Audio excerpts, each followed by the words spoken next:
तो बच्चों आइए, सर्वेभ्यो नमः, सभी को नमस्ते। आइए आज हम इस वीडियो में सम्मिलित करते हैं हमारा 10वां पाठः परिवारः लघु एव वरम। छोटा परिवार ही अच्छा परिवार, अर्थात छोटा परिवार सुखी परिवार। तो बच्चों पिछले वीडियो में हमने सम्मिलित किया था भाग 1 के रूप में पाठ के आधे अंश को। अब उससे आगे हम पाठ के शेष भागों को इस पाठ में सम्मिलित करेंगे। तो बच्चों जैसा कि पहले वीडियो में हमने देखा कि मोहन की 7 पुत्रियां और 2 पुत्र हैं, परिवार बड़ा है इसीलिए, और मोहन स्वयं बीमार पड़ा हुआ है, लेकिन उनके बच्चे अपनी अपनी बातों को रखते हैं। उनकी स्थिति, उनकी अवस्था का किसी को ज्ञान नहीं, अर्थात बच्चे नहीं समझ रहे हैं और अपनी अपनी बातों, अपनी अपनी समस्याओं को वो सुनाते हैं मोहन को। इन सब बातों को सुन करके मोहन झुंझलाता है और क्या कहता है, आइए आगे देखते हैं और पूरी कहानी को हम समझने का प्रयास करते हैं। तो देखिए, सभी बच्चे अपनी अपनी बातों को रखते हैं। उसके बाद मोहन क्या कह रहा है, मोहनः न पश्यथ यूयं मम अवस्थां ज्वरेण वेपते मे शरीरम एकतः रुग्णावस्थाम् अपरतः स्वार्थ प्रेरिता यूयं सर्वे स्वमनोरथान् एव पश्यथ सत्यमेव उच्यते छिद्रेष्वनर्थाः बहुली भवन्ति। तो इस तरह से मोहन कह रहा है कि तुम सब मेरी अवस्था को नहीं देख रहे हो। बुखार से मेरा शरीर कांप रहा है। एक तो बीमारी की अवस्था मेरी है, दूसरी ओर स्वार्थ से प्रेरित तुम सब अपनी अपनी इच्छाओं को देख रहे हो। सत्य ही कहा गया है कि कमियों में बहुत अधिक अनर्थ होता है। तो इस तरह से मोहन अपने बच्चों के ऊपर झुंझलाते हैं। उसी बीच में देखिए, ब्रैकेट में दिया हुआ है, आपके स्क्रीन में दिखाई दे रहा है बच्चों, मोहनस्य अभिन्नम मित्रम अनिलः स्वभार्यया सह प्रविशति द्वे कन्ये महिमा गरिमा चापि प्रविशतः सर्वे अभिवादनम कुर्वन्ति। तो यहाँ उसका अर्थ मैं बताता हूँ कि मोहन का एक अभिन्न मित्र अनिल हैं, जो अपनी पत्नी के साथ उनके घर में प्रवेश करते हैं। उनकी 2 कन्याएं हैं, महिमा और गरिमा, वो भी साथ में आती हैं। सभी उन्हें अभिवादन करते हैं। तो आगे फिर अब देखते हैं इन मित्रों के बीच में आपस में क्या बातचीत होती है। अनिल कहते हैं, अनिलः मित्रवर नमस्ते, शुभम ते दीपोत्सवः भवतु, नगरे सर्वत्र दीपमहोत्सवस्य चाकचक्यं दृश्यते, त्वं कथं म्लानमुखः शयानो असि, अस्माकं भ्रातृजायापि कथं तूष्णीम उपविष्टा, अपि कुशलिनः भवन्तः। ये अनिल पूछ रहे हैं। वो कहते हैं, मित्र नमस्ते, दीपावली शुभ होवे। शहर में सभी जगह दीपावली की चकाचौंध दिखाई दे रही है। तुम क्यों अपने मलिन मुख करके सो रहे हो? हमारी भाभी भी क्यों चुप बैठी हैं? क्या घर में सब कुशल मंगल है?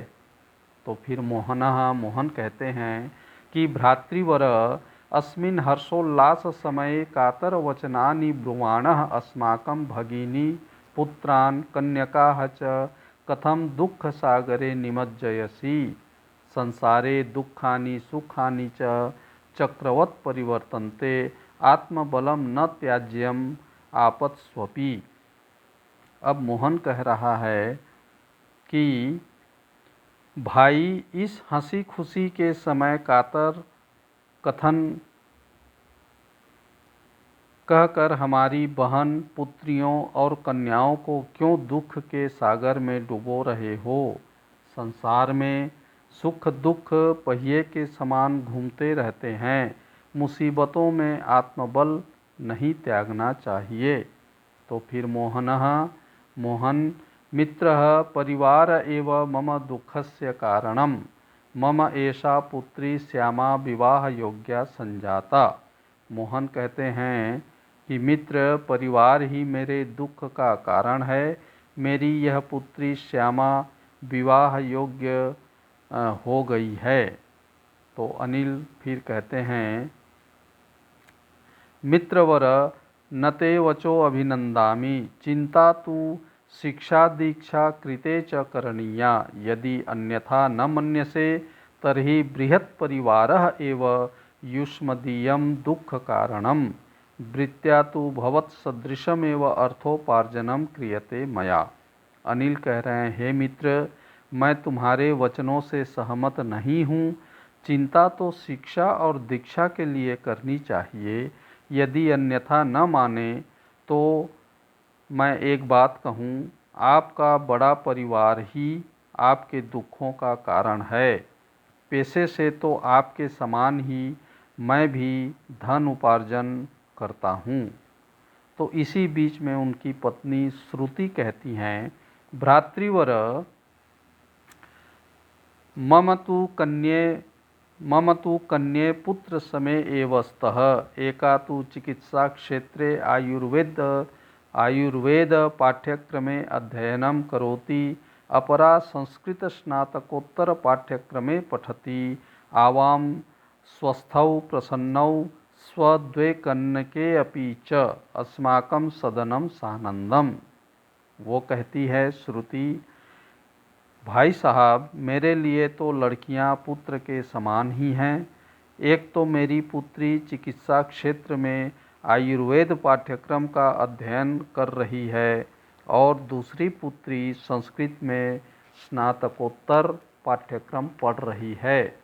हम दोनों और हमारी दोनों कन्याएं स्वस्थ और प्रसन्न हैं। हमारा घर भी आनंद से है।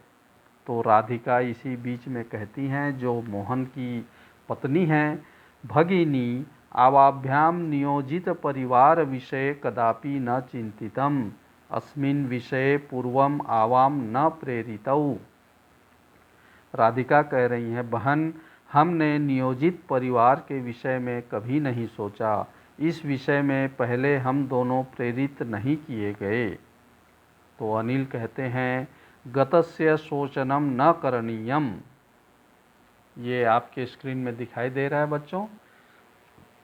अनिल कहते हैं, गतस्य शोचनम न करणीयम लघु परिवार विषये अन्यान प्रेरयन् स्वपरिवारम अपि प्रकारांतरेण प्रेरय मत सामर्थ्यानुसारेण अहम सहयोगाय तत्परः इदानीम अस्मान गृहगमनाय आज्ञापयतु। अनिल कह रहे हैं कि बीते हुए की चिंता नहीं करनी चाहिए। छोटे परिवार के विषय में अन्य लोगों को प्रेरित कर अपने परिवार की दूसरे माध्यम से प्रेरणा करें। मेरे सामर्थ्य के अनुसार मैं आपके सहयोग के लिए तत्पर हूँ। अब हम घर जाने के लिए हमें आज्ञा दीजिए। तो मोहन कहते हैं, मोहन और राधिका दोनों एक साथ कहते हैं, गच्छतु भवान पुनर्दर्शनाय। श्रुति अनिलौ पुत्रिभ्याम सह स्वगृहं प्रति गच्छतः। आप पुनः दर्शन के लिए जाएं। श्रुति अनिल पुत्रियों के साथ अपने घर की ओर चले जाते हैं। तो इस तरह बच्चों ये पाठ का अर्थ यहाँ समाप्त होता है। लेकिन बच्चों इस पाठ में जो वार्तालाप हमने सुना और ये पाठ हमें यही शिक्षा देता है और ये प्रेरणा मिलती है इस पाठ से कि हमें अपना परिवार छोटा रखना चाहिए। छोटा परिवार सुखी परिवार, इस विषय में हमें ज़रूर चिंतन करना चाहिए। तो बच्चों इस तरह से हमने पाठ के अर्थ को देखा और इससे शिक्षा भी हमें मिलेगी।